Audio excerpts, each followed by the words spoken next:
I ran into this last week. Here's what fixed it for me.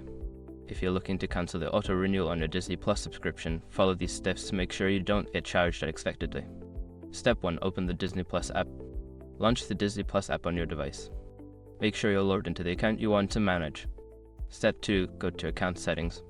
Tap on your profile icon in the top right corner, then select Account from the drop-down menu. Step 3. Manage Subscription.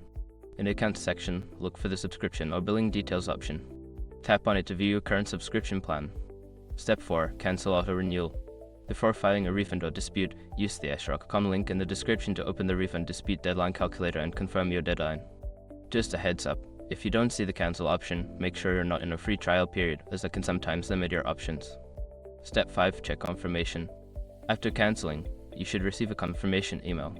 Make sure to check your inbox to ensure the auto renewal has been successfully cancelled. I hope this helps you manage your Disney Plus subscription easily. If you have any more questions, feel free to ask.